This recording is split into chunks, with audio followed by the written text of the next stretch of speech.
We're going to talk about art now. We're going to refine this show a little bit. Jim Messer has traveled much of Labrador and has captured many of his observations on watercolor paper. And starting today, the Labrador Institute of Northern Studies Art Gallery is displaying about 60 of his paintings. Mr. Messer spoke with Brian McHugh. Jim, how do you get to see so much of Labrador? Well, I've lived here for 20 years, off and on, and I guess during that time I've travelled over most of it, with the exception of western Labrador. But my job takes me up and down the coast of Labrador, and of course I lived in Northwest River for some period of time, and now I stay in St. Anthony, so it gives a great opportunity to see a great, most of coastal Labrador and northern part of Newfoundland. How do you find the time to paint when you're so busy traveling around? It's very difficult. I suppose, like most of us, sometimes you don't get where you're going when you expect to go, and you have to spend a fair amount of time sitting around and waiting in. Very often I use that time to sketch and to make sketches and small drawings, and then I'll do them at weekends or night time when I'm at home. That's kind of nice that you can do them in sections. You don't have to sit down and necessarily bang an entire painting in one sitting, do you? No. Watercolor is also an interesting medium. It's a very quick medium, and it's not like an oil painting where you have to wait for things to dry. A watercolor, you just paint it, and it's a very quick medium to work in. What would be a typical length of time for doing one of the works such as we see here today? Well, I'd have to answer that the strange way and say it took me about 25 years to learn how to do it, and it takes a little bit less time to do it. I would say it ranges from about 2 hours to perhaps 10 hours, depending on the complexity of the painting. The aircraft paintings take longer because there's more detail. A lot of the paintings you have here today depict airplanes. Where does your interest in airplanes come from? Well, it began, I would imagine, when I was a child, actually, because we lived in Prestwick in Scotland, and of course I'd heard about Goose Bay long before I ever even thought of coming to Canada, because many of the aircraft, as you know, came from Goose Bay to Greenland to Iceland to Scotland.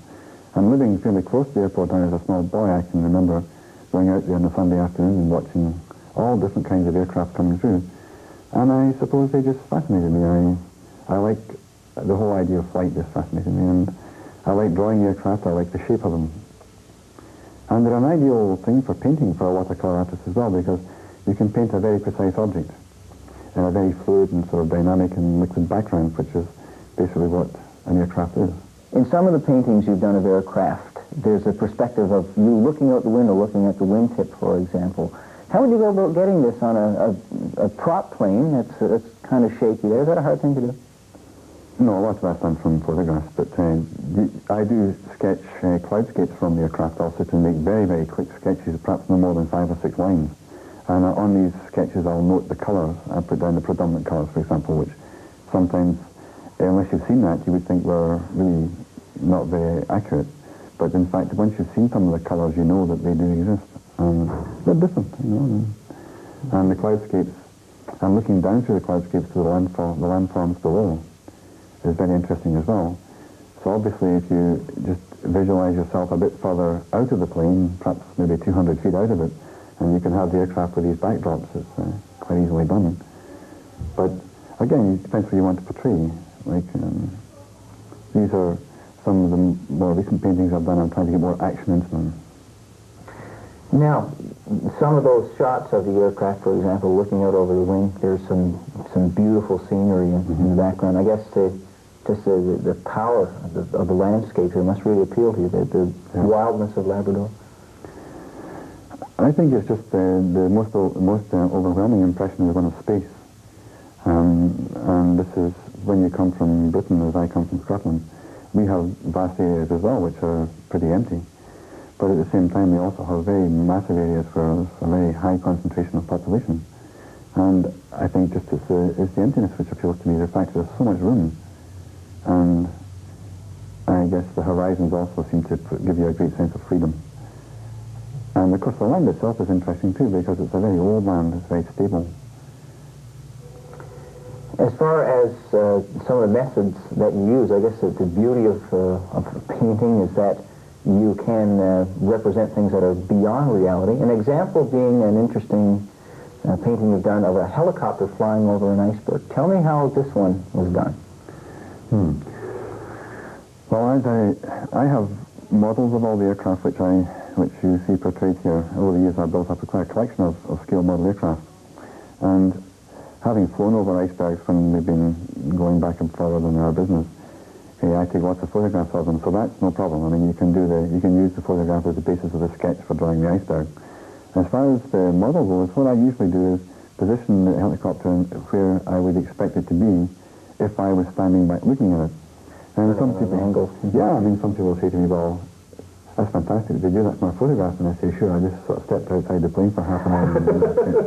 Make sure I have my cap on. You have to arrange these things. I mean, you can also do it from a plan and an elevation drawing of the aircraft. You can actually draw it just by perspective drawing. You can arrange it whatever you want. And it's just a question of composing is what do you want to portray. In that sense, in the helicopter one with the iceberg, I want to portray the massiveness of the iceberg and the lovely colours which are coming up from under the water, giving this lovely translucent colour. Interesting title for that one, too. Is that Visitor? Or? Yeah, we've had them referred to as summer visitors with the icebergs coming down, so. And we do just visit because they go away again, one way or another. What's in your future? Are you planning on doing any more paintings of Labrador? Oh, yeah, I'll keep on painting away. In the short-term future, will just be as it is now. I'll do them when I can. In the long term, I suppose once I get towards retirement or think along these lines, I would like to perhaps spend a bit more time painting. I would like to travel more widely. I perhaps like to travel to the western part of Canada and to other parts of the Arctic and see what's there. Particularly the mountainous regions over in the Rockies. I'd love to spend some time there doing some painting. You're a very well-known artist on the island. Just as one example, I've seen your works in an art gallery, for example, in Corner Brook.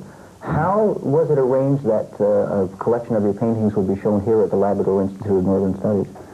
This was one time I was having a conversation with the director here, and she suggested, well, why don't you bring some of your paintings up and let's have an exhibition? And this was about 2 years ago, and I thought about it, and I thought, well, it's quite difficult to get things here, so I thought, I'll see if I can get enough paintings together to make it worthwhile.